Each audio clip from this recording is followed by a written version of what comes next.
the animated frontier. These are the voyages of the Cellcast podcast. Its continuing mission to explore strange new cartoons, to seek out new animation styles and new creative storytelling methods, to boldly go where so few ever go again.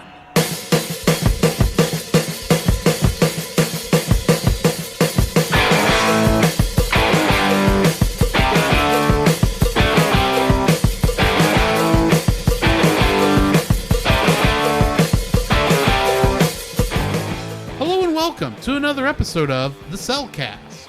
Joining me today is a man who hopefully didn't get dropped into the Valley of the Lost.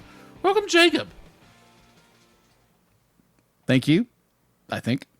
Well, I don't want you lost. Well, thank you. I appreciate that. Like, even be like, yeah, I'm not part of some great rebellion that has like tarnished tarnished the Horde's, evil schemes. And I'm not Hordak. So well, that's good. That's a good thing. I can't turn myself into an ugly rocket. Very true. Why, thank you. And let me introduce our co-host, a man when danger arises. He's not like Cal or Cringer, hiding under the couch. Welcome, Drew. That's debatable. So you're saying you're more like Cringer? Are you Cringer or Battle Cat? Honestly, I don't think I've been in the situation to find out. Okay. Anyway, how are you doing, Jake? I am doing great. It's been a very long. Okay, Memorial Day just passed. Yeah. And I work in groceries, customer service, what have you. And those are the four days that are just the busiest. Now, Christmas and Thanksgiving are just packed, unless you get like a national disaster like 9/11 or coronavirus. Good night. Don't.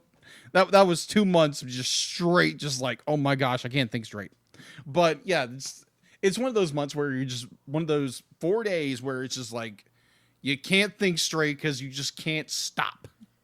And today was good because it was a nice slow day until about noon, and then just hammered. All right, so before we get into it, I really want to give a huge shout out to an artist that I've come to really, really respect and just love his art.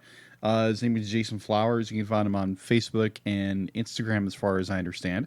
I backed one of his Kickstarter projects, Bounty Bullfrog. It is kind of a combination of The Punisher meets Teenage Mutant Ninja Turtles. It's brutal. It just came to my doorstep, and I was overexcited. And I've read half of it, Jason, so I'm going to get there.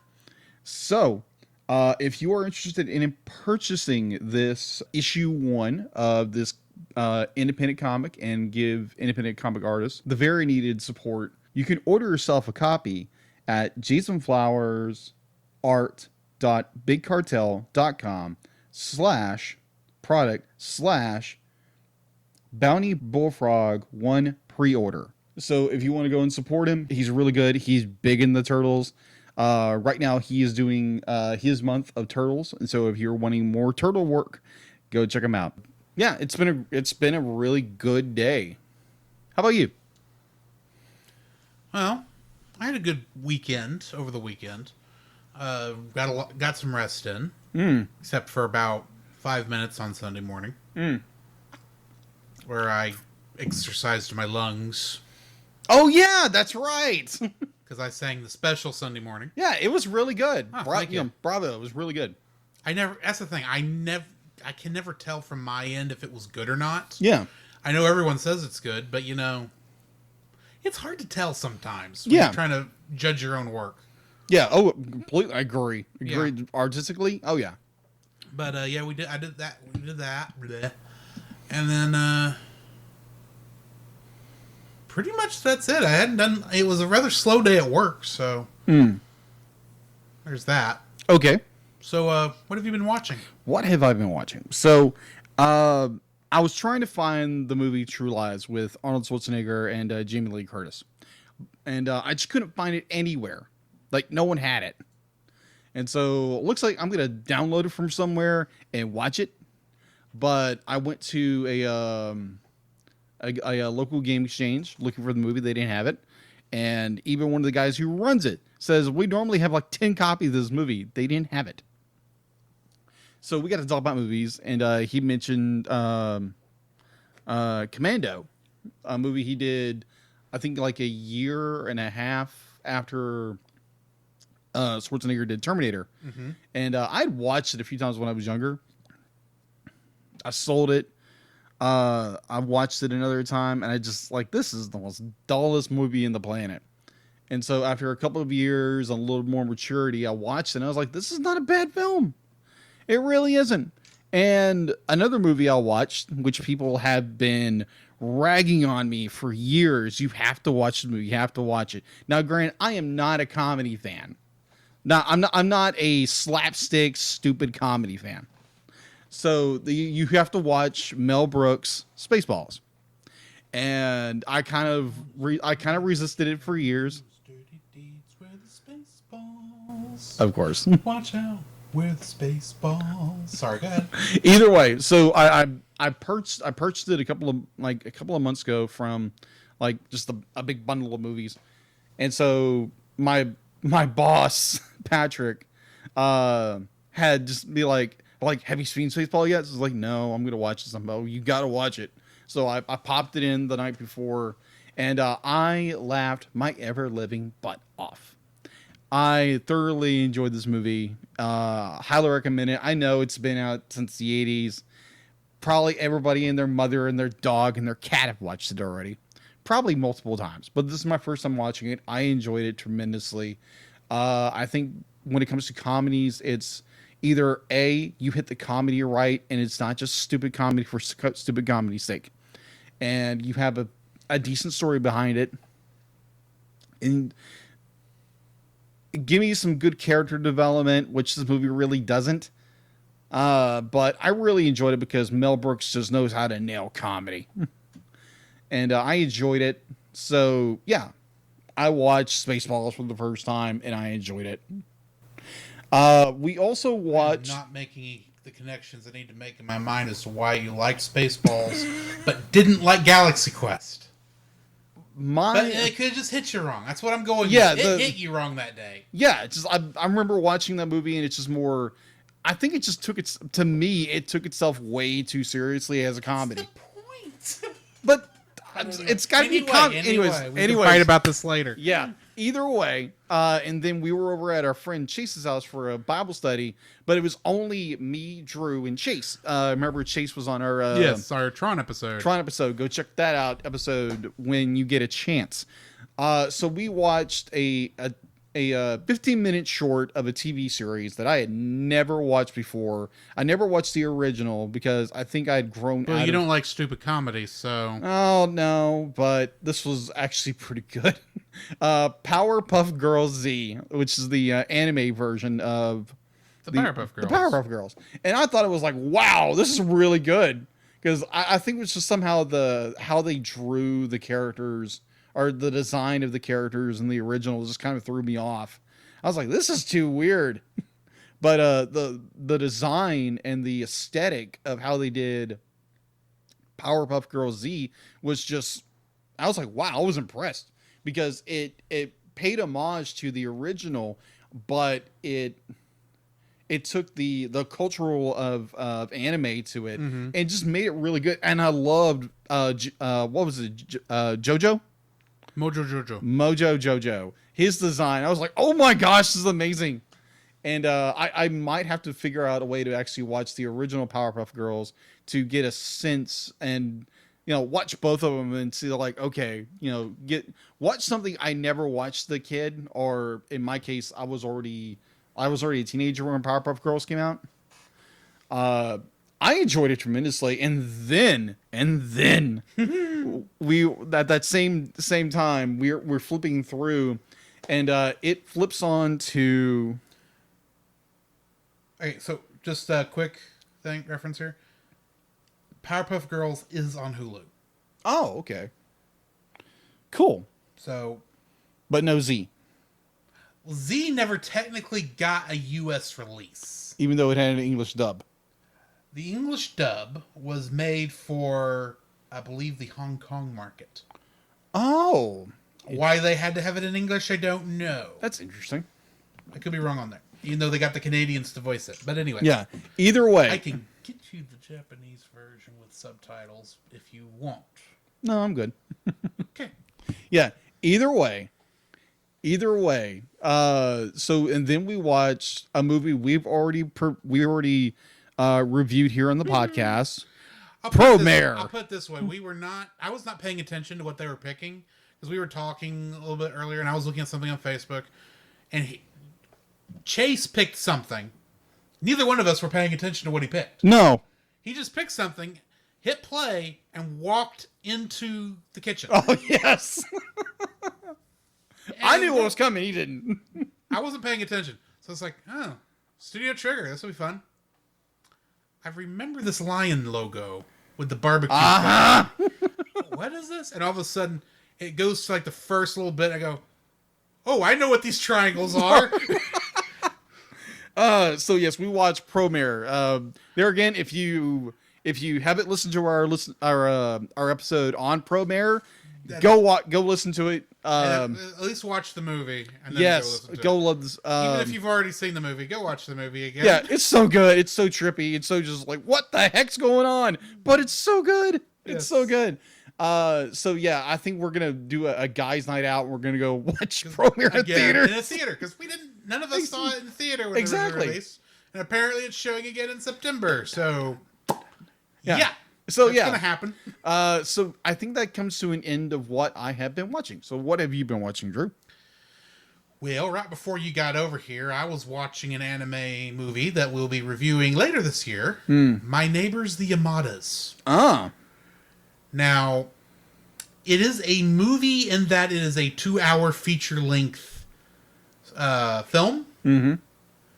If you're one of those people who thinks that it has to have a general story and it can't be just a bunch of vignettes or skits, and for some reason you think it has to have some centralized story that everything wraps around, you may not like the movie. But it's also one of the most surreal movies I think I've ever watched about mundane things. You're welcome, by the way. Yeah, thank you. But we'll be reviewing that this November sometime. And then yesterday, I got an itch to watch Assassination Classroom. Interesting. You know what that is? I've heard of it, but I've seen like bits and pieces of it, but no, never have. When you get a chance, you need to watch. You need to give it a try because it's actually a very good anime. Yeah. Even though there's some bits of it that are a little, shall we say, crazy. Oh, a little. We just talked about Promare here.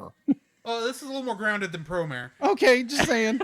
Yeah. By the way, actually, it's a lot more grounded than Promare. Yeah. By the way, the music you're listening to right now, if you can even hear it, if you can hear it, it's actually one of the songs from Promare. So yeah. After we found it. Yeah. It's not on the soundtrack. No, it's not.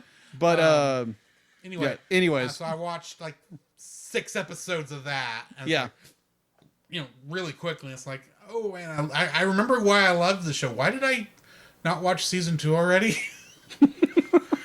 So I'm working my way through that, and of course I'm still working my way through Star Wars Clone Wars. I'm almost through season 4. I'll finish it eventually. But pretty much that's all I've been watching. Alrighty. So since we don't do news anymore, no. Time for our spoiler-free section of our review on the movie so. He-Man and She-Ra, The Secret of the Sword. Yes. Jacob, why did you torture me with this movie? All right, so let the Inquisition commence. The Inquisition? Yes. How is it the Inquisition? I don't know. It's the first thing that popped in my mind. But either is way. It because nobody expects the Spanish Inquisition? Maybe. You don't even know what that's a reference to. I can tell by the look on your face. And because I don't think you've ever watched anything of Monty Python outside of Holy Grail. Yeah, that's the only whole Monty Python thing I've ever watched. But I know the nobody reference. expects the Spanish Inquisition, so let's move on. That is true, historically. Oh, gosh. But either way, the reason I picked this movie, because I have this huge nostalgia for He-Man growing up, is one of the shows, one of those 80s cartoons I watched as a kid and just loved. I remember from a very early age drawing, just because we'd be at my grandparents' place. And my brothers would be coloring and trying to do shapes. I'm sitting here trying to draw He-Man and Battle Cat, trying to battle Skeletor. And I think I did a pretty good job for a 4-year-old, for a 6-year-old. Which I wish I would have kept some of that. I really wish I would have. But oh, if ifs and buts were candy and nuts. True. Either way, I remember watching this film because my brother was having eye surgery. My baby brother Daniel was having eye surgery, and so we were staying with my grandparents. They lived just down the hill from us. So the two movies we got was He-Man and She-Ra, The Secret of the Sword, and The Transformers, the movie.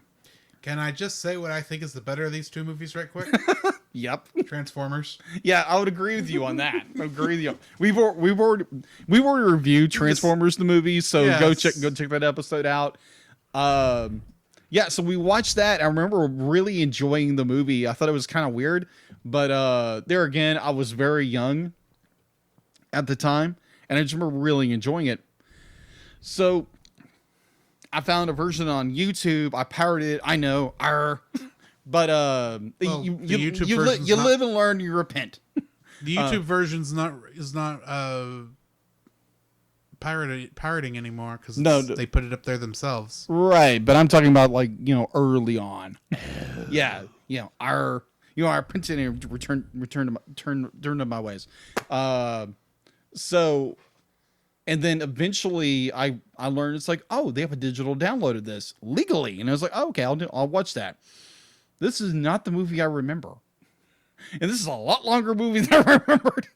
And then I put it on the list, and Drew over here was like, what in the world is this? It's like, you'll find out. And no, I think my reaction was, really? Yeah, yep, really. Well, considering some stuff I've thought about putting on the list. Hey, the more and more, the farther the rabbit hole we go down this, we're gonna have more and more of this stuff. This oddball movies beyond. Which is fine. That's part of the reason we're doing this. Yeah. Hint. Yeah. There again, He-Man was a big, kind of a big deal with me as a kid. I'm more of a Thundercats fan than anything. But I still love He-Man. I went back and I started watching the original series after I bought the complete collection, and I was like, wow! I was blown away by some of the storytelling, some of the animation. Even though they recycle animation like every 2 minutes, just a little bit. As an example in this movie, there's a lot of really good storytelling in that series, and I was very impressed by that. And then watching the movie on the big screen, on a bigger screen for the first time in forever. Actually, the first time ever. First time you probably watched the show on anything bigger than 30 inches. Of this movie, yes.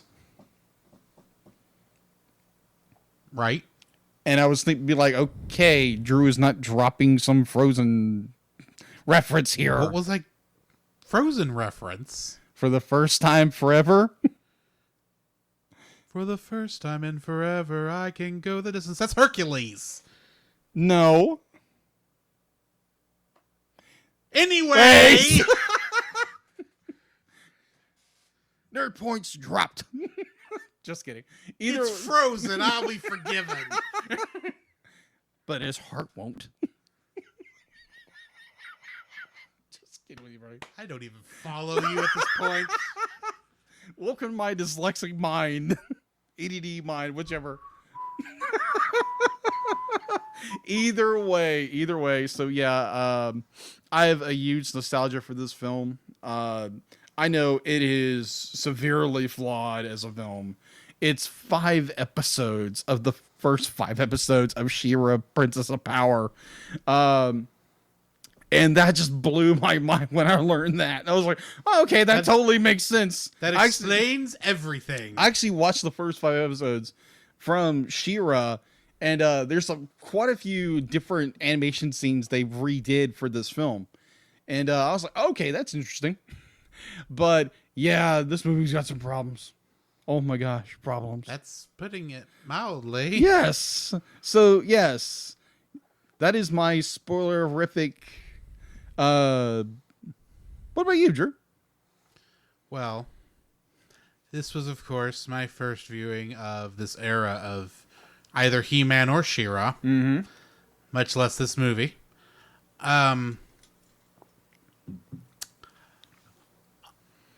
Animation was about where I was expecting it, having watched Star Trek the Animated Series, which was also animated by Filmation. Mm-hmm.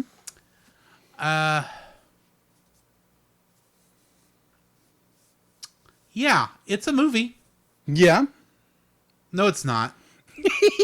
It's 5 episodes turned into a movie. Good night. That is so true. And boy, is it obvious. I knew that's what was happening about 40 minutes in. It's like, oh, gee, this story is wrapping up now. It's like, it feels like it's been about long enough for a movie. They're going to go back to Eternia. And She-Ra's going with him? What? Wait a minute. Where are we in this movie? I've only been watching for 40 minutes. What? Jacob, what have you done to me? You're welcome. That's okay. I'll get my revenge next week. Oh boy. So the movie is... Here's the thing. Passable? It is a movie. It is a movie. Okay. It's 5 episodes turned into a movie. So I think I've seen them edit the episodes into a movie thing better in other series. Okay. But this is not something I'm going to be watching again. I'll tell you that right now. Gotcha. It was okay. I didn't regret watching it because I knew this was going to make a funny episode. All right. So yeah, that's pretty much my thoughts. If you have any sort of nostalgia for He-Man and you can forgive a lot of stuff, watch the movie. Yeah. If you're like me, run away. Run away very far.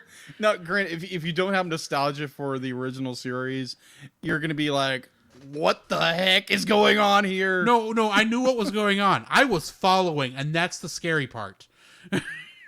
I was following what was happening. In fact, I was actually ahead of what was going on. Yeah. And I'm sitting there going, okay, this is interesting. Boy, they didn't spend a lot of money on this animation.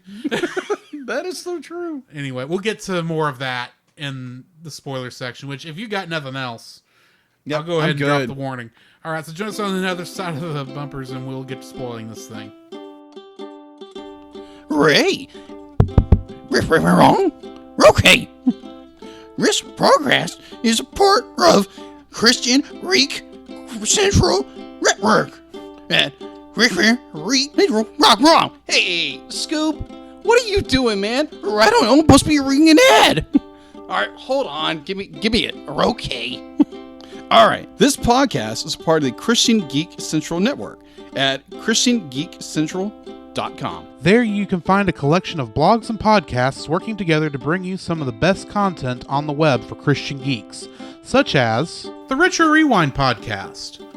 Board the pod and join Captain Francisco Ruiz and First Officer Paul, the Master Interrupter Powers.com, as they and a special guest crewman each week take fresh looks at movies and video games from 15 or more years ago. Do you like trivia shows but wish you could stay a little longer with the contestants? Do you wish that if those contestants didn't know the answer from memory, they could Google the answers? Do you love finding out how many of certain objects fit between the Earth and the Moon? And do you want a game show that is completely unfair? Then might I suggest the Raw Quiz Show, where Ryan Ashley Wall pits and competes against 5 different combatants each season to see who is the true trivia champion.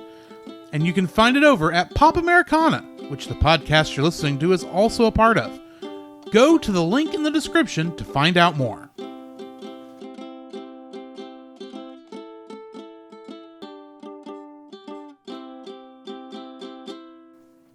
The following is a spoiler-filled review for the movie He-Man and She-Ra, The Secret of the Sword. Listener discretion is advised. He-Man and She-Ra, The Secret of the Sword, was directed by Ed Friedman, who also directed some episodes of The Ghostbusters, as in the not real Ghostbusters. Oh, so the original cartoon, The Ghostbusters. The one Filmation did to try and steal the cartoon trademark from Ghostbusters. Apparently. Yeah, that was Filmation. Yeah, go figure. Also directing this was Lou Kachivas, who directed Mighty Mouse in the Great Space Chase. Oh, wow. Also, Marsh Lamore, who directed Cartoon All-Stars to the Rescue. We need to do that at some point. Wow. Do you know what that is? No, I don't. Is a anti-drug PSA. Oh, that? From the 90s that included the Muppet Babies, Alf, and like 3 or 4 other the turtles and everything? turtles. Yeah. Oh, yeah, I remember this. We need to review this just for the stupidity of it. Where in the world do you find the... I will find it. One way or another, I will find it. Okay. All right. Also, it was directed by Bill Reed, who directed some episodes of Star Trek, the animated series, and Gwen Wetzler, who directed 1986's My Little Pony, the movie. Huh. It was written by Larry DiTillo, who wrote some episodes of Babylon 5, and Bob Forward, who wrote some episodes of Captain Planet and the Planeteers. Wow. The cast includes John Irwin, who voiced Prince Adam, He-Man, and Beastman. And in the television show version of The Thing, he played a character named Ronald Radford. Huh. This was, I think, the Hanna-Barbera cartoon of The Thing. I was watching a documentary one time, and apparently John Irwin didn't want to do Comic-Cons. Or he didn't want to meet his fans. Mm-hmm. So he's talking with the man who voiced oh wow. The guy who voiced Skeletor. And so I'll find it on here. yeah, either way. So so apparently Alan Oppenheimer? Yes, Alan Oppenheimer. That's a hard one. Alan Oppenheimer. Okay. I'm going to butcher that one. I'm going to butcher it. I can tell now. I'm going to butcher it. Just say Alan. Yeah, Just Alan. say Alan. Alan. I'll say Alan. Alan Upper. Anyway, back to your story. Sorry, ADD, dyslexia, all over the place. So anyways, he's doing this interview with Alan, and he says that John doesn't want to do cons or conventions. He doesn't want to see fans. His reasoning? He's not He-Man. No, he's Prince Adam. Yeah. He's like, and They won't care, no. to be honest. Yeah, Mr. Irwin said, well, he used a little more flattering language. And no kidding. And I'm not Skeletor. Like, because he was so embarrassed that he wasn't actually He-Man that he wouldn't go to conventions. I don't know if he's still doing them or not, but I thought it was the funniest thing on the planet, because you're not the character. You'd be like, you're not this big strapping man who's. I thought that was hilarious. But either way, I wanted to get that out of there. All Go right. ahead. I wonder if that's actually down here in my trivia. Maybe. Anyway, Melanie Britt played Princess Adora, She-Ra, Catra, and Hunga the Harpy. Uh-huh. And in the first 2 episodes of Avatar: The Last Airbender, she played Gran Gran. Oh yeah, I heard about that. Yeah. Wow. And ladies and gentlemen, that is the only voice actress who made it out of the 80s in the show. Wow. Nearly. Alan Oppenheimer, as we said a minute ago, played Skeletor, Man-at-Arms, Cringer, Battle Cat, Bald Rebel, and, surprise, surprise, Chef Alan. I can't hear Skeletor with I don't like this. Anyway, in The Legend of Prince Valiant, he played Merlin. Oh, okay. Linda Gary played Tila, Queen Marlena, Sorceress, Shadow Weaver, Glimmer, and Madame Raz. Oh, Madame Raz. Oh. And in Spider-Man the Animated Series 1994, she played Aunt May. I can totally hear that. Mm-hmm. George DeCenzo was Bo and Hordak. Those are two contrasting characters. It's like, Yeah. what the heck? Oh, I am a rebel. And in Back to the Future, played Sam Baines, a.k.a. Lorraine's dad. Boom! I thought you'd like that. I had heard something about that. Mm-hmm. It's like, oh yeah, he was in like a cartoon from the 80s, like people knew. And I was like, wait, what? Yeah. He did He's Hordak. Hordak. He's Hordak. Erica Scheimer played Queen Angela and Imp. Imp. Mm-hmm. Yeah, the little imp on Hordak's shoulder. Yes. And she also played Wiki and Peepo in Jason of Star Command. Okay. And last but not least, Lou Scheimer, a.k.a. the producer of the show. Yes.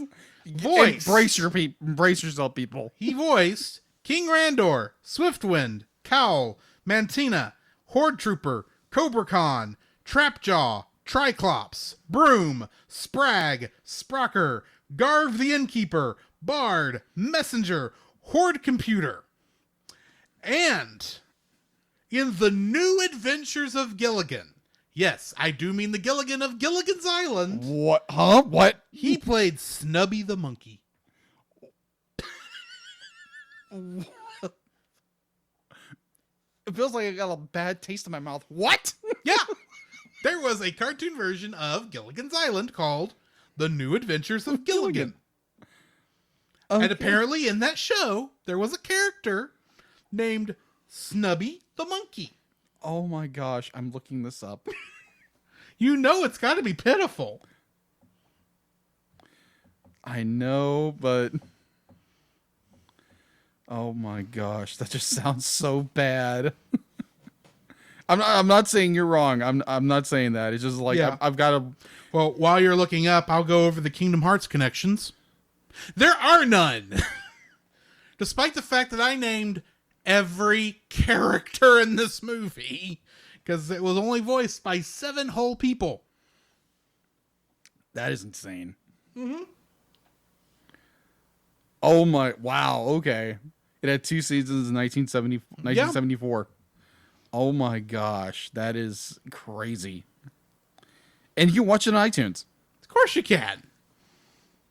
That is crazy. Anyway. Info and stuff. Good night. I can't imagine there's much of this. Not really.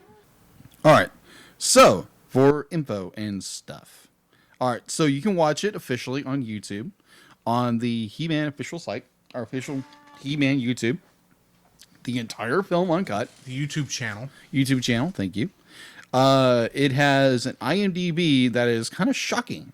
7.3 out of 10. I'm guessing there's a lot of nostalgia connected to this Oh, movie. yeah. There's a ton of nostalgia. Because my rating won't be anywhere near that. All right, so production was obviously Filmation. It was distributed by Atlantic Releasing. I've never heard of these people. And for its DVD release, more recent DVD release, it was all bought out by Universal. So it's been released by Universal distributing arm, I guess. But either way, it was released to theaters. This was a theater release, people. On March 22nd, 1985. Box office. It had an estimated budget of $2 million. Its U.S. gross was 7.6 and its world gross was $7.6 million. It made its money back. Well, it didn't take much. No, it didn't. It's literally, let's recycle, let's reuse everything we've done and maybe a little bit of new animation and make a movie out of this and just throw it out there. Either way, hold on. No, I don't. I'm not done yet. I didn't say you weren't. I thought I was, but I'm not. Home release. The film was released on DVD as part of the Best of She-Ra Princess of Power collection on July 18th, 2006. So the movie came out in the mid-80s, and it didn't come to any kind of digital... No, it didn't. It did actually on VHS. I don't know when it was released. Because I remember watching it as a kid. How do you know it wasn't just recorded off television? That could On a have... bootleg VHS, like so many of the movies I watched as a kid were. That could have been true. So, you know how you said you didn't know how Universal got a hold of this for their release? Atlantic Records folded in 1989 and was acquired by Island Pictures, which is also known as Island Records, a arm of Universal Music Group. Really? Huh. Interesting. That's how they got a hold of it. I gotcha. All right. So it was also released on DVD as a standalone feature without extra episodes of She-Ra as the previous release had on May 6th, 2008. Its final release as of this recording, the film was recently released on DVD as part of the He-Man and Masters Universe Complete Collection on DVD. Available at your local Walmart. Yes, or at least that's where ours is available. At. Yeah, that's where I got mine. From Universal Picture Home Video, home entertainment. Let's say that. Would I count He-Man and She-Ra the Christmas special as a sequel? I don't know. Because yes, it is a quasi sequel, but it's more tying in with all the other stories that are going on with those two series. So it's kind of a loose sequel. It's a franchise sequel. There we go. But I don't want to be good. I want to be evil. That's Skeletor being sad. But either way, so yeah, there have been various other versions of He-Man and She-Ra recently out. You had He-Man and the Master Universe from 2002 to 2004, I believe. Or also the only known show as, I watched. Or also known as He-Man and the Master Universe 2000X. And then I just knew it as He-Man. Yeah. So we got that, there's been different variations of the show that's gone on. Recently, Netflix did She-Ra and the Princesses of Power. Princesses of Power. I said princesses. I was just being clear. Okay. Princesses of Power. Anyway. Yeah, let's enunciate princesses. Princesses of Power. Either way, that was... Like, I haven't completed the series. I'm on season 3 because literally... You're further along than I am. Believe me, I binged it. I was like, oh my gosh, so good. Like, story-wise. It's so good. Like you get good character developments, good character arcs, good story. I'm like... And some of it's just like, okay, I see where you're going with this. Kind of. That's an odd character to be on the good side with a name like Poisona or Ambusha or whatever her name was. All I can say, it was the 80s. They made weird names. Look at this movie. It's a bunch of weird names. I know. They were doing whatever they could get copywritten. Yeah, agreed. But either way, that is... Yeah. That is all info and stuff. Okay. Finally got an info stuff. All right. Now for the 5 mile long summary. The sorceress of Castle Grayskull is awoken one night by a mysterious magic sword that leads her to a glowing portal known as a time gate. Recognizing the sword as the Sword of Protection, the sorceress summons Prince Adam and Cringer, the tiger, to Castle Grayskull and sends them through the portal to find the person destined to possess the sword. Finding themselves in the other dimensional world of Etheria, Adam and Cringer stop at an inn for lunch and discover Etheria is ruled by an evil intergalactic army known as the Horde. When some Hordeman soldiers cause trouble in the inn, Adam stands up to them and gets into a fight, which he wins with the help of an archer named Bo, who tells Adam that he and his friend Cowl are members of the Great Rebellion. As word of the fight reaches the Horde's leader, Hordak, Bo and Cowl take Adam and Cringer to the rebellion's base in the Whispering Woods. They meet the other rebels, including their leader, Princess Glimmer, Tree People, the Twiggets, and Madame Raz, the comically inept witch, who arrives on her talking broom to reveal that the Horde are threatening to enslave the villagers, unless the rebels responsible for the fight in the end give themselves up. Bo is willing to do this, but Adam and Glimmer convince the group that they should fight back to save the villagers instead. As the Horde, led by Force Captain Adora, start taking away the villagers, they are attacked by the rebels, aided by Adam and Cringer in their secret identities as He-Man and Battle Cats. He-Man confronts Adora and the Sword of Protection glows in her presence, revealing that she is the one he's looking for. Unfortunately, the distraction allows the Horde to knock He-Man out and capture him. Madame Raz uses divination to discover that the Horde has taken He-Man to their prison complex on Beast Island, and the rebels head there to attempt a rescue. In the prison, Adora interrogates He-Man and agrees that the sword seems to be meant for her, to which He-Man retorts that he is to give it to someone who serves good rather than evil. As it turns out, Adora thinks the rebels are evil, and the Horde are the rightful benevolent rulers of Etheria, although she admits to not knowing much about life outside of the Horde's base. When He-Man dares her to see for herself what life on Etheria is really like, Adora says she'll think about it. The rebels arrive on Beast Island and manage to get into the prison to find He-Man, only to get captured and imprisoned themselves. Luckily, Cal manages to elude capture and freeze He-Man, who then frees the others and destroys the prison. In the meanwhile, Adora has ventured into the towns outside the Fright Zone and sees firsthand the cruelties Etheria's citizens are forced to endure at the hands of the Horde. As Hordak and Shadow Weaver discuss how He-Man is too powerful a threat to ignore, they are confronted by Adora wielding the Sword of Protection. She has discovered how cruel the Horde truly are, but Shadow Weaver enchants Adora into a mystic sleep that will make her forget what she learned and takes the sword, planning to learn its secrets. Later, Hordak shows the Horde his latest weapon, the Magna Beam, a willpower-fueled transporter that will allow him to send the entire rebel base into exile forever. However, none of the Horde's captives have sufficient willpower to fully charge the machine.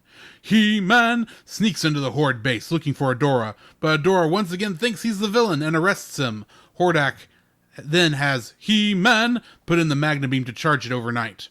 Later that night, Adora has nightmares about He-Man's fate, and hears a voice calling her name. She discovers the sorceress talking to her through the Sword of Protection and convincing her to help He-Man, whom the sorceress reveals is not only the good guy, but also Adora's twin brother.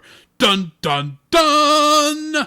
Instructed to hold aloft the sword and say, "For the honor of Grayskull!" Adora is transformed into the super-powered She-Ra, Princess of Power. After she rescues and revives He-Man, the pair destroy the Magna Beam and make their getaway on Adora's horse Spirit, who in She-Ra's presence is transformed into the talking winged unicorn named Swiftwind. She-Ra then reveals that she is He-Man's sister, leaving them confused as he's sure he doesn't have a sister when She-Ra explains that she is told by the woman in the sword He-Man uses the Sword of Protection to contact the sorceress, and she explains everything. When Adam and Adora were born to King Randor and Queen Marlena, Eternia was invaded by the Horde. Unable to defeat the combined might of the Eternian army and the magic of Castle Grayskull, Hordak plotted to demoralize them by kidnapping the newborn royals, aided by his favorite pupil and He-Man's future arch-enemy, Skeletor! Although the kidnapping was interrupted by Man-at-Arms, Hordak escaped with Adora and ultimately fled through a time gate. The sorceress was unable to discover which dimension Hordak took Adora to, so she cast a spell that wiped all memory of Adora from the people of Eternia except for herself, Man-at-Arms, King Randor, and Queen Marlena. Thus, Adam was raised unaware of his sister's existence. Convinced by the sorceress's story, He-Man happily accepts She-Ra as his sister, returning to the rebel camp as Adam and Adora. The rebellion accept Adora into their ranks after learning that Adora was mind-controlled into serving the Horde. The rebels have also discovered that Queen Angela, rightful ruler of the Kingdom of Bright Moon, is being held prisoner on nearby Talon Mountain. So Adam and Adora volunteer to rescue her as He-Man and She-Ra. They defeat Queen Angela's jailer Hunga the Harpy, free Queen Angela, and reunite her with her people, including her daughter Glimmer. Adam takes Adora back to Eternia to reunite with their parents, but Hordak has found out that Adora is with the rebels and pursues them through the Time Gate.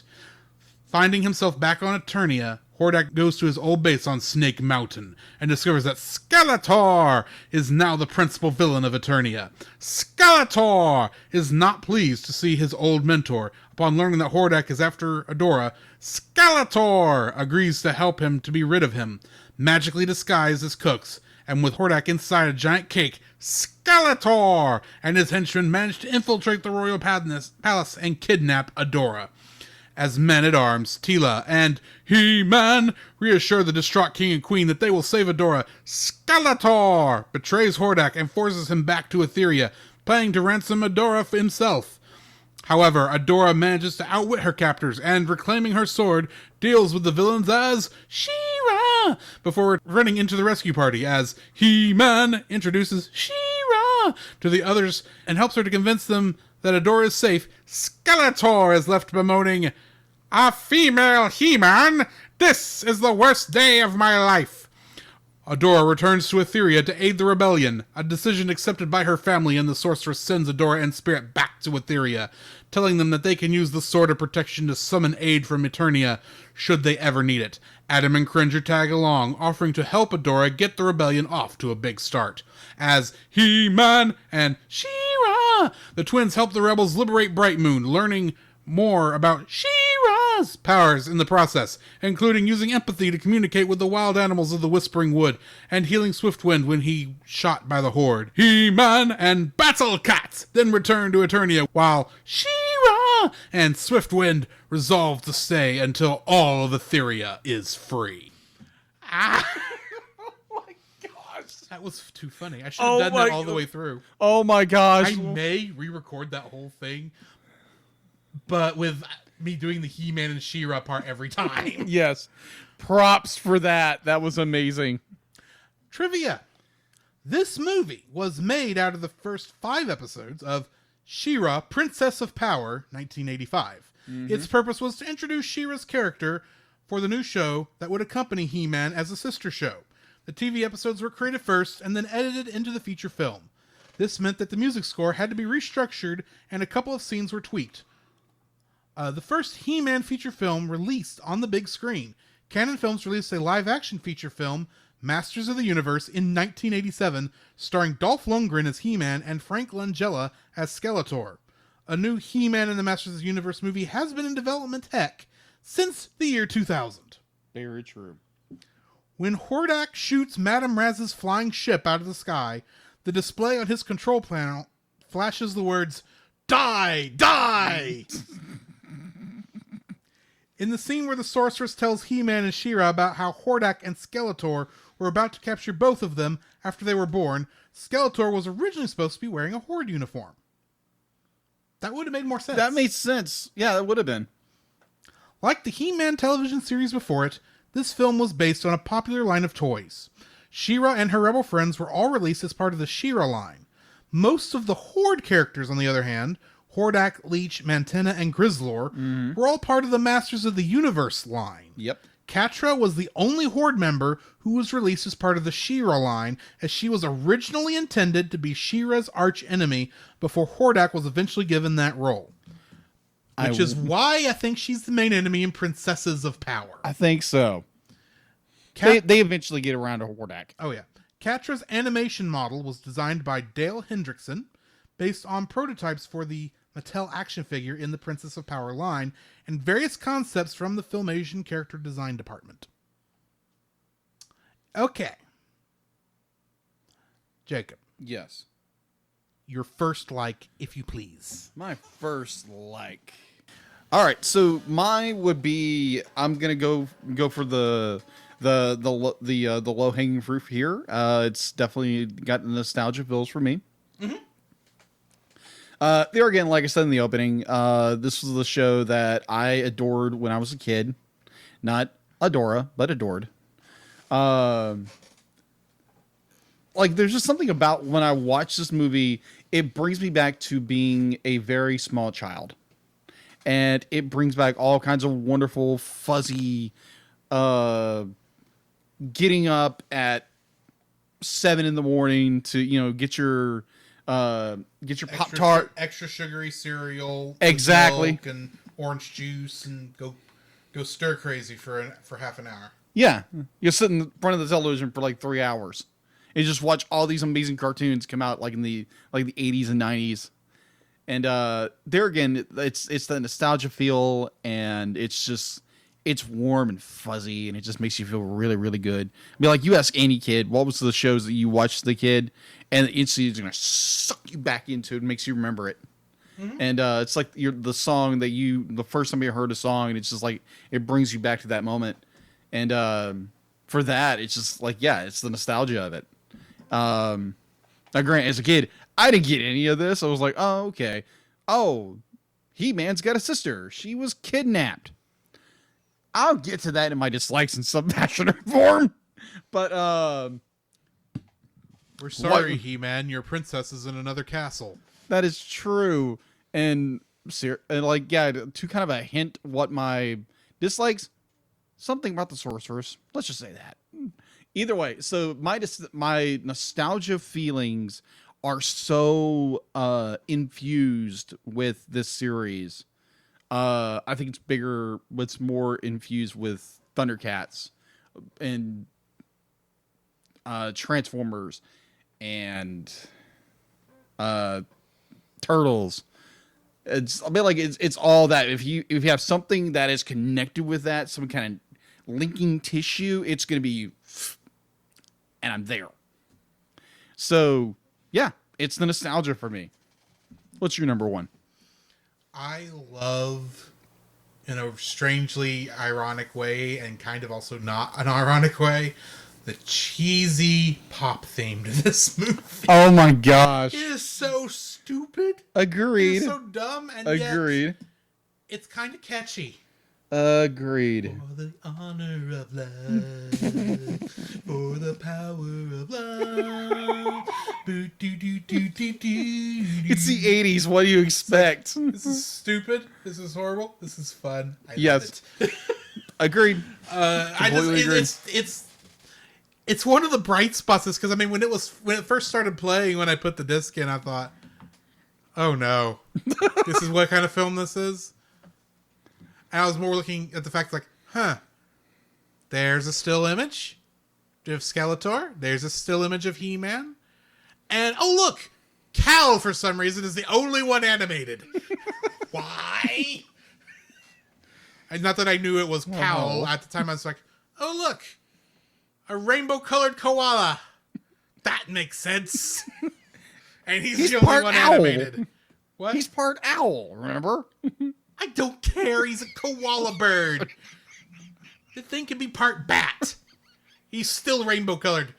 This is not bat koala. No, they make him a horde character. I am vengeance. I am night. I am cold. Okay, breathe. Breathe. Breathe. I'm gonna have to draw that. You're welcome. I mean, the song itself is ridiculous, and I remember thinking, okay, the thing ends, and of course, the first episode starts playing. You're thinking, okay, that's probably the last I'm gonna see of that. Right. And then you get to the end credits. It's like, oh, there's 4 minutes of this. Too fun. It's like, oh, this is still kind of... I didn't turn it off. I kept listening to the whole thing. Because Iron Man has taught me well. Never leave until you see the MPAA icon. That's when you stand up. But anyway, yeah, it's. Oh, too funny. I like the weird catchy pop song is Yeah, okay. one of my likes. What's your second like? Okay, my second dislike would be it's very similar to yours. It's something about the 80s cheese that just is like, oh, okay. There again, it goes back to my childhood, but at the same time, there was something so innocently cheesy about like this movie. Mm-hmm. I can't put a thumbtack on it, but there's just something about it. Just like, okay, it molds itself into the nostalgia, but at the same time, it's so iconic of being in the 80s and the feel and the lines and the character designs and everything about it. It's just like, it's so 80 cheese that I enjoy it. But at the same time, as an artist, I'm like, redesign the characters, please. Give me like, we will talk about that in a minute. oh yeah, good night. Yes. Yeah. That is, I'd be like watching this movie. I'm like, okay, I totally get it. It's 80s. They did some really good work with She-Ra and the Princess of Power, but it's like you could have done better. But either way, yeah, it's the 80s cheese of it. It's just like I enjoy it for that Gouda taste, that good 80s Gouda taste. Yes, embrace the cheese. It's Gouda for you. Yeah, just don't eat too much of it. You're gonna just be miserable. That's true. Yeah. Yeah, go into the 90s, you get a little more, darker flavor. You get more of that provolone or something like that. You get a better cheese. It's a much finer cheese in the 90s. A little more bitter, but that somehow makes it better. Yeah, exactly. It's bitter because it's better. Anyway. Either way. Better because it's bitter. I don't know. So what is your number 2? I am a sucker for a redemption story. Agreed. And at least Adora, we do get one. I mean, she's, as far as she knows, she is serving the rightful rulers. Obviously, she's never been outside the fight. Is sheltered the right word when you're on the side of evil? I guess. Like her upbringing was very carefully controlled. Yeah. And so obviously she thinks that everything the Horde has been doing is evil, and the rebels are just rebel scum, and they shouldn't be fighting back and all this stuff. And then she goes out and sees how everything's going, saying, "Huh, are we the bad guys?" Well, also you gotta think she's under the mind control of Shadow Weaver. I know. But the thing is, I'm watching this and going, okay, this is an interesting story. And of course, she comes back to the side of good, but then gets put back under a spell. So she's on the side of evil. But yet she's not completely on the side of evil because she's talking to He-Man like not as a villain would talk to the hero. Mm-hmm. They're more like, well, I know what they're doing is wrong, but is it wrong? Kind of a thing. And then it's so like you're so complexed about it. It's like, yeah, like do you know what good is? Do you know what bad is or evil is? Well, I know you're good and they're evil, but isn't it all right if I just keep going along with the way things are? Isn't that good? It's like, no, it's not. Quit acting like you're not the villain here at the moment. And then she finally, now, admittedly, this is like all in the first hour, maybe first 45 minutes. Wow. It's fast in all comparison because we're introduced to the character. We see that she's been tricked all her life and she doesn't know it. Yeah. And I guess she really hasn't done anything evil per se. Possibly. But anyway, I like that we have a redemption story, even if it's a fairly weak redemption story. Agreed. And then the last 45 minutes of the film, it's like, oh, here's the next 3 episodes that have nothing to do with each other. Have fun. Yeah. Except He-Man's in it for some reason. Pretty much. Because these are all 5 episodes of She-Ra. He-Man had no reason to be here in these episodes. Except I think they crammed him in. But anyway. Alrighty. So, mine's kind of tying in with yours. It's it's She-Ra's backstory. It's or Adora's backstory, that she was kidnapped by the evil horde.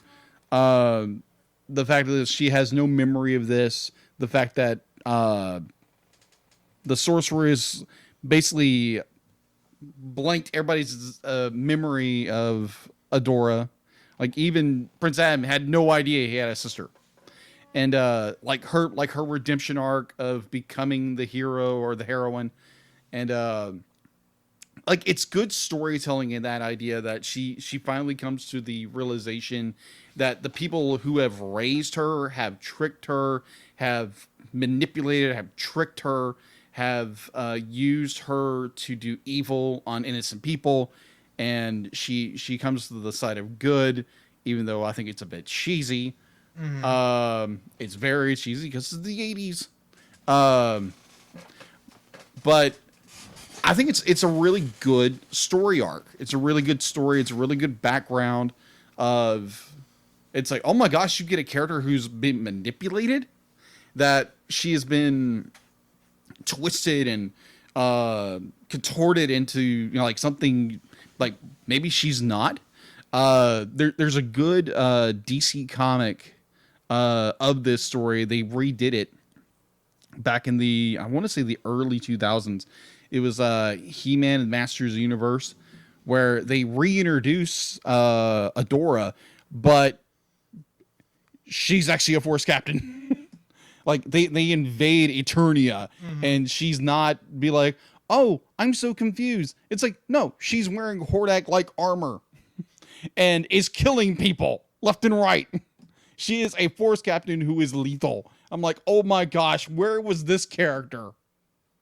But so yeah, they have a comic book out there. So if you want to like get something a little different, which I'm going to at some point, that's available. I think it's in hardback right now. You can get it in the graphic novel form. But either way, I just find it really cool when you get characters that have been tricked, manipulated, been fed a lie their entire life, and they come to that realization that, oh my gosh, these people are really bad, and I have to do something about it. Mm-hmm. And you break your chains are broken, your bonds are you're free from the enslavement of a wicked master, and now you are now your allegiance has changed to something that is good and noble and honest. Mm-hmm. And I really enjoy that. So yeah, mine was the backstory and the whole of like Adora's. I wouldn't say it's her redemption because it's more of her revelation. Yeah. The truth sets her free. Let's say that. Okay. And so yeah, that's what I like about this movie. It's just got this very nice, that it's the truth that sets her free and sets her on the path to what she was supposed to be, that she was destined to be. So yeah, that's my number 3. My number 3, we're going to circle back around to, I think your number 2, actually. Mm-hmm. It's the cheese. It's the cheese. It's the cheese. This is so cheesy. Agreed. You do have to go into it going, oh yeah, this is going to be cheesy. Mm-hmm. It is.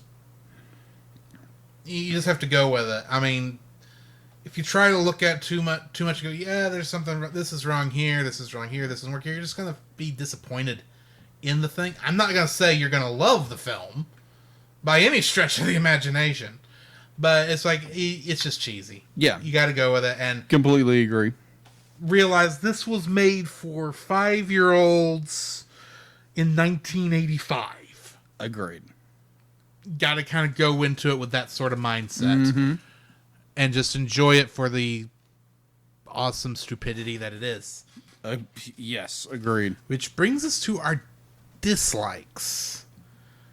What is your first dislike? Okay, my first dislike. I actually wrote it as my third. It's going up to the first. Seriously, sorceress? You couldn't have told him, be like, oh, she gives him such vague information. Mm-hmm. He doesn't know where he's going, gives him no data, no source, no nothing. Oh, just go through this portal. Here's a sword. Find somebody. That's it. It's not like the sword works like a dowsing rod saying, go in this direction. Yeah, exactly. I'm so baffled by this. Like, sorceress. This could have gone so wrong so fast. Yeah, exactly. But like, he could have popped up in the Horde's lair and been captured so easily. But it's like, oh, okay, its sword will guide you, but they never give you that sword doesn't do anything. No, it doesn't. Happens to glow at one point. It's like, what if he had gone the other direction? Yeah. He would have been lost in Etheria forever. Yes. He would have never found who this the secret owner of the sword. What if Hordak did not send Adora to go to this little town? Yeah, exactly. What if he had sent Shadow Weaver instead? Yeah, exactly. There's just so many variables that, like, you're supposed to be, what's the word? The keeper of Grayskull, like, all wise and knowing, and you're like, and you don't think to be like, you need to find this person. You don't have to give him the entire detail. Just give him, be like, you are looking for this woman. You are looking for a woman named Adora. Go find her. Yeah, go find her.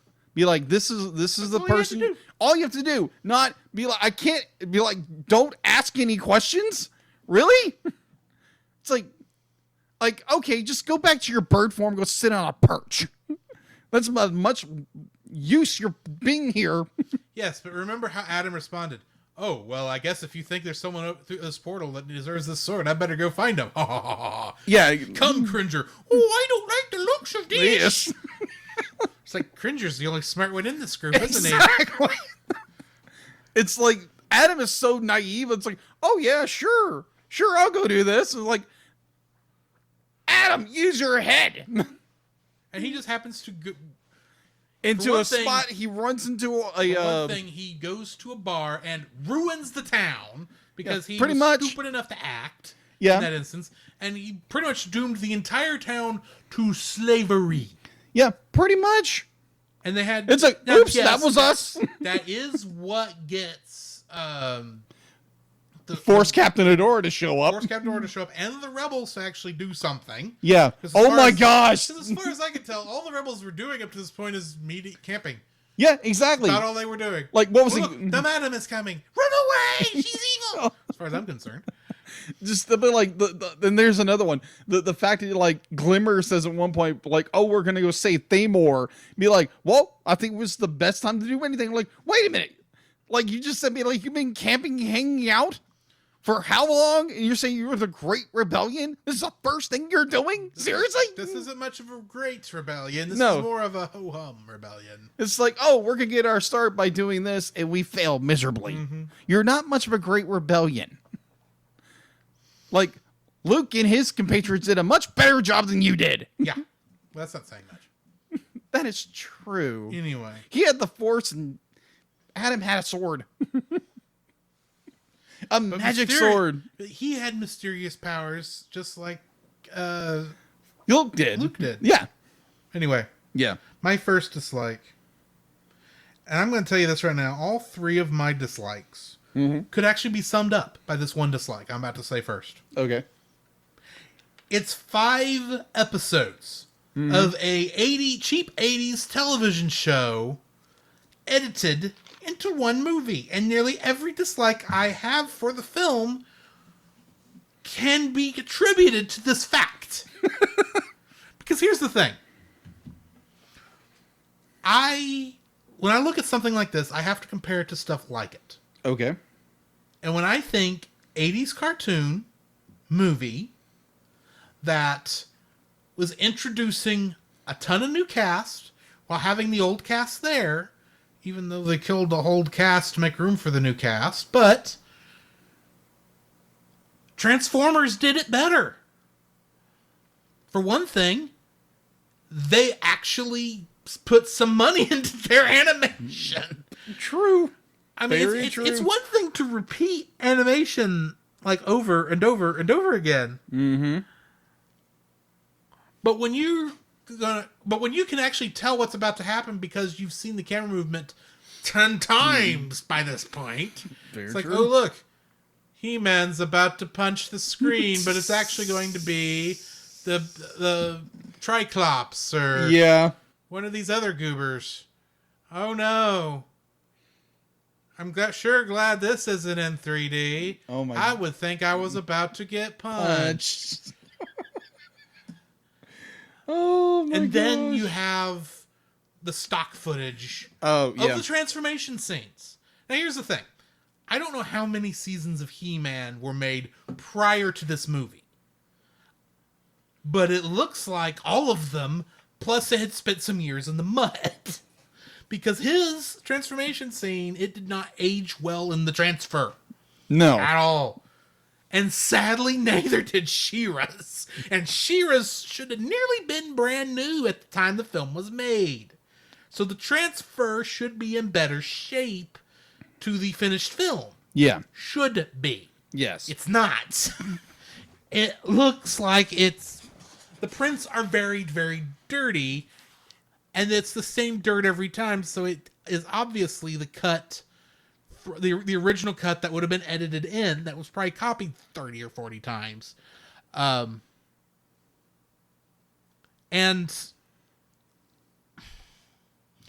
the fact that this looks like some of this looks like an episode of Scooby-Doo. Except Scooby-Doo was animated better than this. Because you can see the walks, they do the walks out, it's like, that shot is out of Scooby-Doo.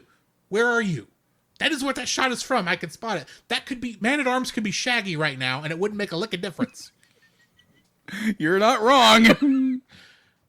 Next thing you're going to tell me is they're going to rip the mask off of Skeletor, and it's going to be Old Man Jenkins. Trying to scare everybody out of Eternia. So he can make lots of money on selling real estate. Oh my gosh. Tell me I'm wrong. You're not. That is so good. Oh. I mean, here's wow. the thing. Yeah. Admittedly, I don't remember the Transformers TV show as well as I remember the movie, because I've seen the movie 100 more times. Yeah. But I know the level of quality of the animation is there. It's higher in Transformers in Transformers the movie than it is in Transformers the show. This looks like garbage. I don't mean that because I think He-Man looks like garbage. It's one thing when you have no budget to make a shoestring budget to make a cartoon that's got to go on for 3 or 4 seasons to sell toys. So you're obviously making it as cheap as possible in the first place. Right. It's one thing to do that. It's one thing that when you are making a theatrical production and you put no work into the theatrical production, because you literally cut 5 episodes together. This movie will forever be tied to the shows that they are technically connected to. I'm not saying that's the thing. You can watch Transformers by itself and it's just a fun movie. Yeah. There's no, oh yeah, this is the sequel to the television show. I mean, there is that, but it's like, you can watch this, and it's like, yeah, they don't really. But when you get to He-Man and She-Ra, The Secret of the Sword, admittedly, and a continuing story for He-Man and an introductory pilot story for She-Ra, even though it is that, there is no. You can't just watch this and enjoy it as a standalone film in many ways. Agreed. Maybe with He-Man's story, because it's kind of this there, but She-Ra's like, it ends on, and now you should go watch the television show. She-Ra and the Princess of Power. Or She-Ra the Princess of Power, whatever it's called. Mm-hmm. And it's like, and the fact that the last 45 minutes was obviously different stories that could have been placed, well, with the exception of He-Man and Adora going back to Eternia.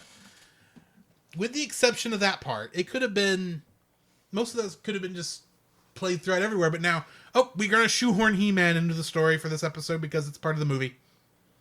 Pretty much. Maybe they were going to shoehorn He-Man into that anyway as kind of a special. So that's like, hey kids, you like He-Man? Well, here's the sister. Go watch that show. He-Man will show up for a couple episodes. The first 2 episodes are the actual major story. The other 3 episodes are other stories that Adam hasn't gone home for him yet, technically. Anyway, I don't know. It's just, everything can be tied back to the fact that this is 5 separate stories with 5 separate directors and who knows how many different writers that they tried to edit into one movie. And the thing is, what makes this worse, I have seen movies that are like 4 or 5 episodes edited together into one story, and it works better. What this really needed to be, for me, what they should have done was taken the backstory they had written that was the first 45 minutes of the film, her getting captured, or her working for, up to the point where she becomes She-Ra and they fight Hordak and maybe they knock Hordak on his butt or something and escaping, everything before they go back to Eternia, basically. That should have been the movie. Agreed. They should have expanded on that and had that be the story, and then maybe have He-Man for the next couple episodes on the show, and then cut and run, and separate the shows again until it's time for the Christmas special or whatever.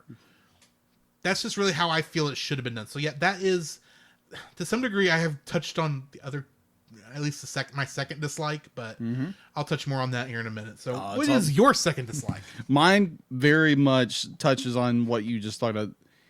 Oh my gosh. Okay, so here's an explanation.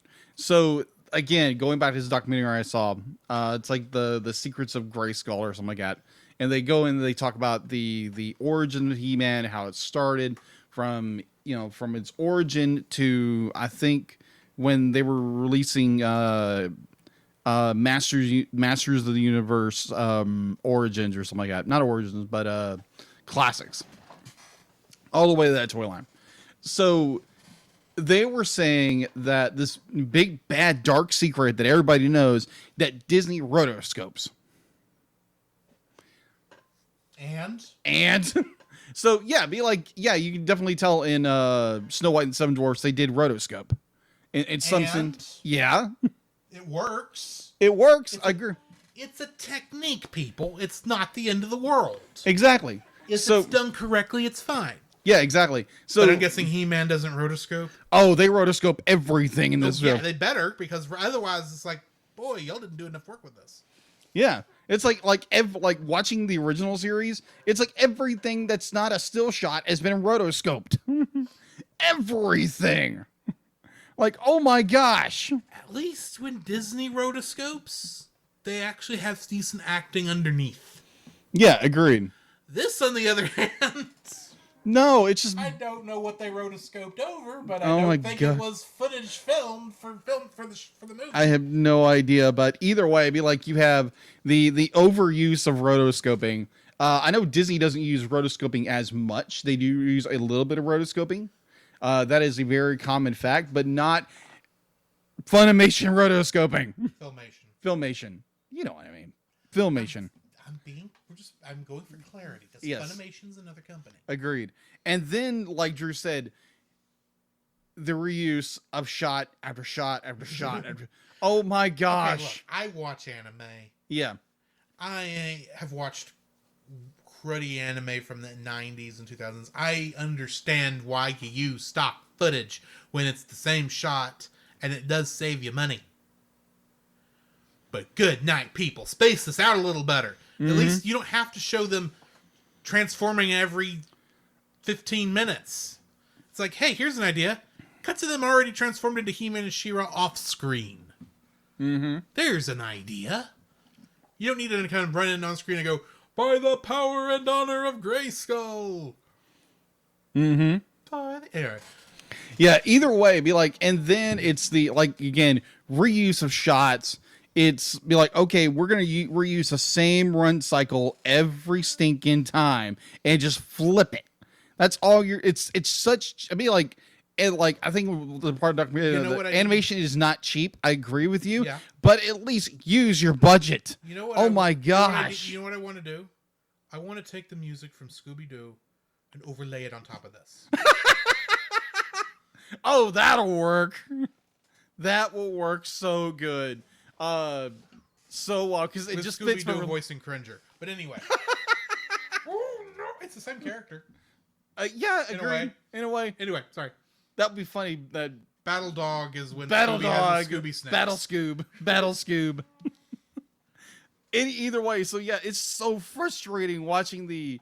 It's like it's rotoscoped out the wazoo, and the reuse of animation, reuse of standard shots all over the place.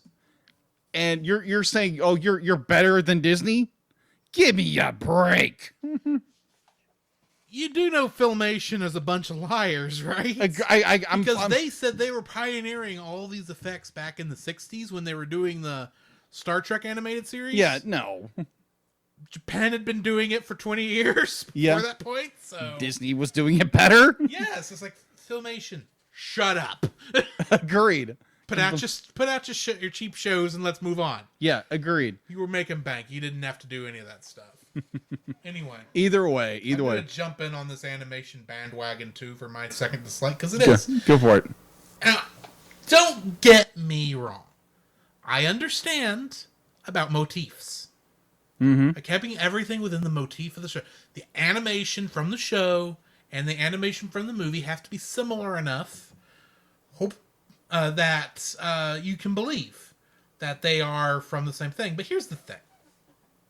Transformers the movie. I know I keep harping on this. But yeah, that is the same animation motif that the show had. But because they actually put money into their budget to make the animation pop and be spectacular, it looks better than the show does. And when you go back the other way, it's better now. I mean, the animation in so many of these spots is crunchy, and not in a good way. I mean, they reuse shots over and over again, and not just the stock footage, not just He-Man punching the screen, not just the transformation scenes. I swear I saw half these people using the same run cycle. Oh yeah. The exact same run cycle. And they were in tune with one. They were doing it it's like they were run marching. You know what I mean? Yeah. It's like I know animation's expensive. I know it's tedious, and I know you were trying to make this on the quick, and probably when the episodes were made, you were not expecting it to go to a theater. For this, I do not blame the animators for. I blame the producers who decided, let's throw this on the big screen, and all we're going to do is take 5 episodes of the beginning of She-Ra and make that the first episode, make that the movie. Agreed. That's the problem here. It should, like I said, it's connected to that my first dislike. It's 5 episodes of a TV show that you put on a big screen. Can you imagine this on a big screen? I don't mean just like the size of that TV over there. Yeah. I mean a movie theater screen. No. Good night. It had to look horrible. I just feel that in my bones. It's like it would be too big for what it's doing. I mean, when we saw Transformers, the movie 4 years ago, that was almost too big for the animation we had. Yeah. Here, it's a lot worse. Yeah, agreed. But yeah, Like the chunkiness and the. Oh yeah, and the fact that it's not even. It's not even. It's animated on 2s. It's not 3s. I just half expected there to be 3 frames for every bit of animation, and oh my word, so many times it's just mouths moving. It's just mouths. It's like, good night. I grew up on Star Trek, and it wasn't this boring in comparison. get to the reason I'm here. I know you're setting up a story, but there is so much talking in this movie. So much talking for 7 people to do. Mm-hmm. Anyway, that's my second dislike. What is your third? My third dislike. It's too long. Like we were talking before. Like you felt like it was a 3-hour film. It's 2.5. 2.5 hours. It feels like a 3-hour film. It's only an hour and 40 minutes. It's like 20 minutes too long. Yeah. Almost 30 minutes too long. Trim the fat, people. At the very least, cut off the part where Adam is coming back to Eternia to go save. Who did he come back to save in that last section? It wasn't the Angela thing. That was earlier. Because Angela was back in that scene. No, they were coming back to reclaim Bright Moon. Oh, yeah. That should be the first episode of the show. Yeah. That's what that should be. Adora and Adam, Adora leaving to come back to stand with her as a freedom fighter. That was the end of the movie. Yeah, that's what it should have been. I think it should have ended even before that point. But if you're gonna end that point, if you're gonna have this other part, do that then. At least because I can kind of understand why they kept going, because you had to explain the mystery of how Adora got to Etheria. Right. You had to explain that. And of course, getting Skeletor in there is helpful for that. Right. But why did they have to go back and capture Bright Moon in this movie? That could have been the next episode. Agreed. You could have had Adam for his cameo then, and then have him go back, and the show would be normal at that point. Anyway, I'm sorry, I'm jumping in on yours. No, dude, it'd be like, you are perfectly fine. It is like, there again, when Adora leaves Eternia, that's what it would have been. Oh, okay, here's our lead into the show. Our lead into the show, or like, heck, you could have gone with when they go back to Etheria, and when they transform, that could have been the end. But no, they had to go back for another. I think it was like another 10 minutes. Yes. Of doing animation. It's like, good night. Cut this thing off. Like it's too long. Cut the fat in the film. Make it, trim it down. Make it leaner. Give it more like an athletic build, and just make it like just focus the story, because I feel like you don't know what the story is. If you don't know what the story is, I can't help you, because I can only go off what you give me. Mm-hmm. You don't feel like you know what the story is. How can I, an audience member, follow? Mm-hmm. I know in some ways this is just a movie meant for kids. Agreed. And kids' attention spans, even then, were short. But I can't imagine kids would want to sit there for an hour and 40 minutes, no matter how much cool action was happening on screen. Agreed. And boy, do I feel sorry for parents dragged along to this film. Oh my gosh. Yeah. Yeah. Like I said, this movie is one of, I actually am going to count as one of the reasons people think that cartoons and animation in general is meant to be for kids. Yeah. Because they get dragged to something like this, and they're going, this is so stupid. I hate this. I'm ready to go home. I'm bored out of my skull with what's going on, because they can see all the problems. Yeah. It's not Disney's fault. Disney has actually been one of the people who've tried to help to create something, create family films. Mm-hmm. Create films everyone can go in and watch. But this is the kind of stuff that has led to some of the bad stuff, the more bad stuff we've talked about recently, where it's like, these are kids' films. We can just shove whatever we want at them. Agreed. And I feel like this is one of the first times they did that. I could be wrong. I could be others. But I would completely agree with you. Like, it's treating your audience with respect. With respect. I understand it's a kids show, and I think there's some elements in this movie that is done well, but there again, you're putting little kid paws on your movie and not really going for it as a film. Mm-hmm. Like, what they should have done was actually make a real movie out of this. Yes. Not, let's take the first 5, take a really good budget and make it. Maybe take the basic the story that they have from these episodes, and then adapt that. Yeah, exactly. instead of taking the footage. Yeah, I know they... And what I suspect happened, don't get me wrong, I could be completely wrong here. Right. From what everything I've read, they had these episodes finished and in the bag. They did. When they made the decision to make a movie. And they didn't have time to actually make a movie. Mm-hmm. So they took the first 5 episodes that were already done, edited that together, and made enough connective tissue to connect the 5 episodes together. Agreed. It is just... I recognize... I'm not even going to blame Filmation for this. I'll blame Mattel. Because Mattel is the toy company behind this thing. Mm-hmm. I bet you it was their decision.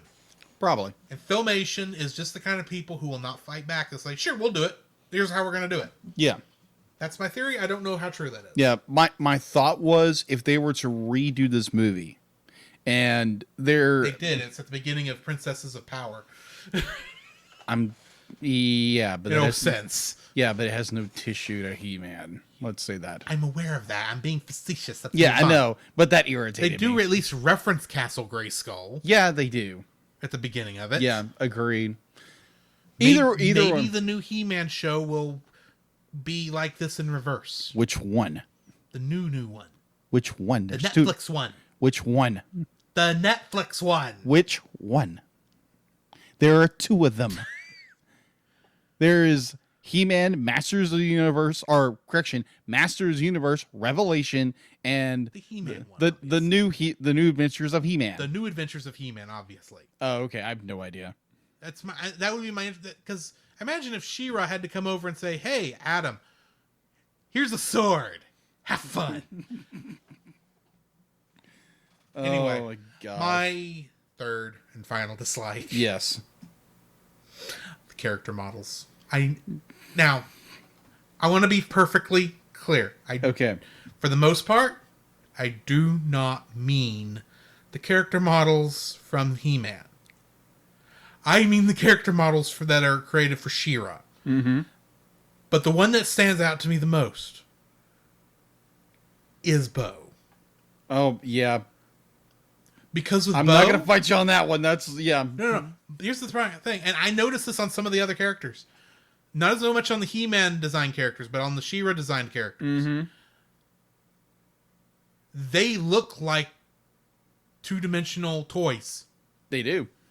To the point where you can actually see on Bo that little space between the leg part of the plastic and the body. It's like, that shouldn't be there. He's wearing pants. That should be smooth.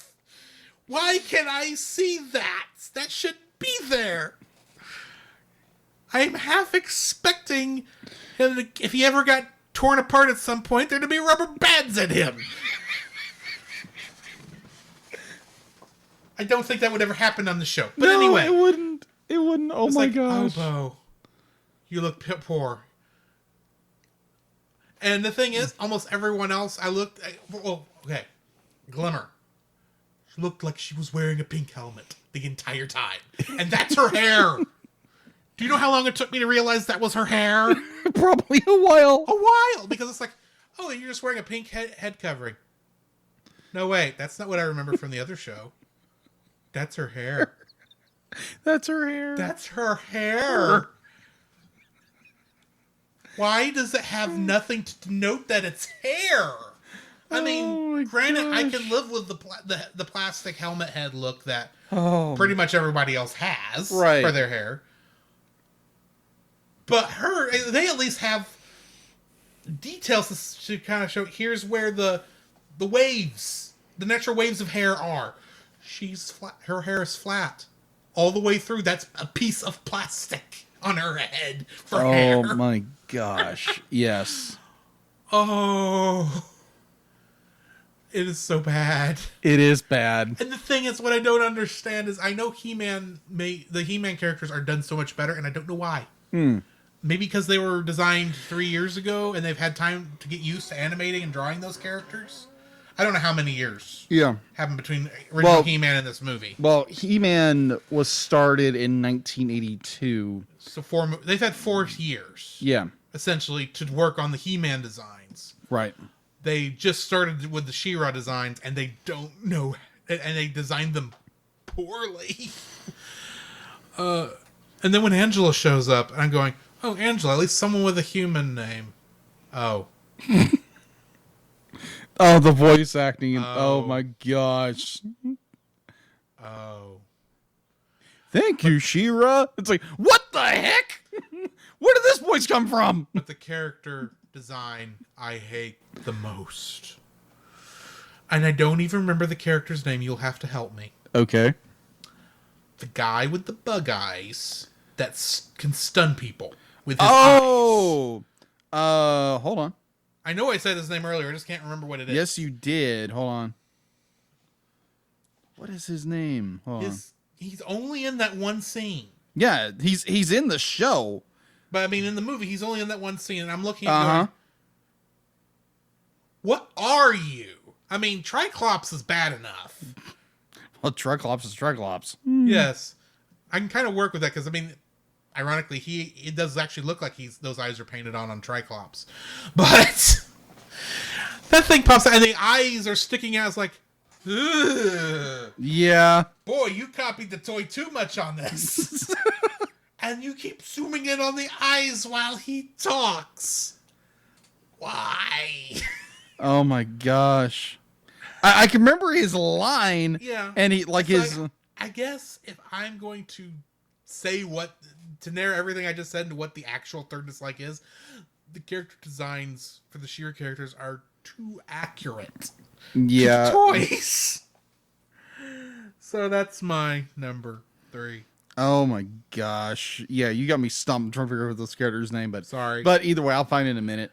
So that brings us to the end of the review. So we need to rate this thing. Yep.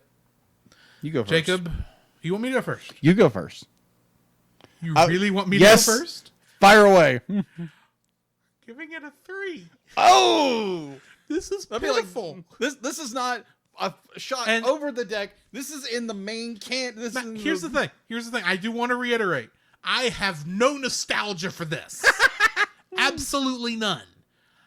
I am looking at this solely from the perspective of this was an 80s cartoon that I didn't even know existed until 15 years ago in the 2000s.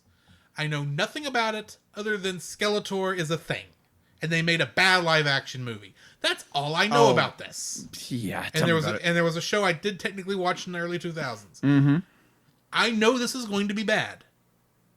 I was not prepared for how bad it was. And here's the thing. If you have nostalgia for this, I'm not knocking that.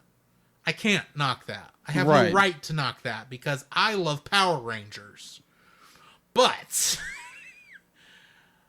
this is pitiful, guys. I have to be honest. This is very pitiful. I'm giving it a 3. So now that I have totally sunk the battleship, I've sunk her Madame Raz's flying airship. What is your rating? I'm actually going to give it a little more grace, just a little more grace than you did. I'm going to give it a 5. Okay. There again, I have a lot of nostalgia for this film. I see the flaws. It's got so many flaws. It's not even funny. It has the redemption of Adora coming into the light and understanding like what the Horde has done, and I enjoy that. I wish they would go back and redo this film and make it a better film, but I don't see Mattel doing that. I don't either. Oh, I don't think Mattel owns the rights to He-Man anymore. Oh yeah, they do. Oh, they do?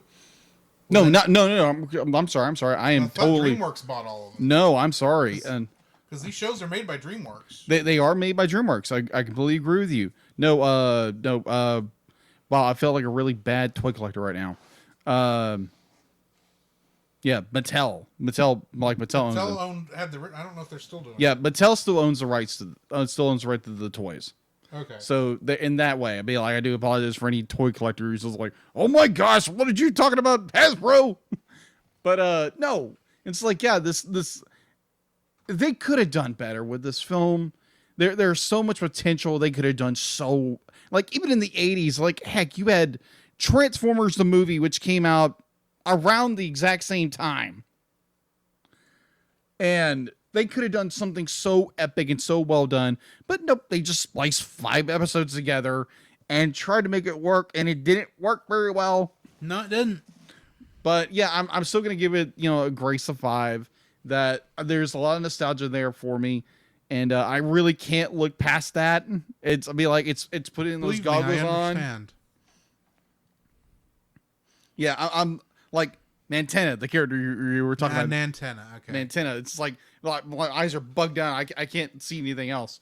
But it's, oh my gosh, like there's so many problems with this film, and I wish they would do something with it, but I don't think they're going to. They may in the future, but as it is now, we have this movie, and it's not very good. I had my likes, I had my severe dislikes, but I'm giving it a 5. Alrighty. That brings us to the end of another episode, which means we need to announce what our next movie is. Yes. And our next movie is a movie that Ty Burr of the Boston Globe called Wondrous, and David Anson of Newsweek said was one of the most wildly and disturbingly inventive animated films he'd ever seen. I'm going to say what you just said at the beginning of this episode. What are you getting me into? Paprika. Help. I've only seen parts of this movie. Oh, okay. This is going to be fun. But the parts I've seen made me go, when we started this podcast, I was like, we'll have to do that at some point. So, Paprika next week on the Cellcast. Yes. So, anyway, you got anything else before we jump out of here? By the power of Grayskull? By the honor of love. By the power of love. These are the only words I memorize because they said them 30,000 times. Anyway. Oh my gosh. Yeah, thank you guys. This has been Drew. This is Jacob. And we'll catch you in the next frame. But Adam! Come, Jacob. We must prepare for next week. Prepare for what, Drew? The same thing we do every week, Jacob. Record a podcast! Oh boy! So where can they find you, Jacob? You can find me on Facebook at Jacob B. Heron, also on Facebook at Jacob's Daily Art Corner, where I try to draw each and every day. I don't get to it as often as I like, but join me there. Also, you can find me on Instagram at Jacob B. Heron, on Twitter at Jacob Heron, and Letterboxd at Jacob Heron. So where can they find you, Drew?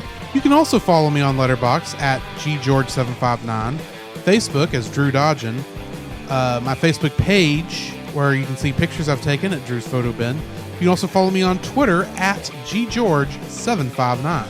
You can email us at thecellcastpodcast@gmail.com. You can also follow us on Twitter at cast_cell. You can follow us on Twitch at twitch.tv/thecellcastgaming. You can also follow us on YouTube at Cellcast. Listen to our podcast on Apple Podcasts, Google Play Podcasts, Stitcher, Spotify, and your favorite podcast directory. You can also listen to us on the Movie of the Week podcast with Jim Heron, where we talk about live action movies. And remember, Cell is a single L.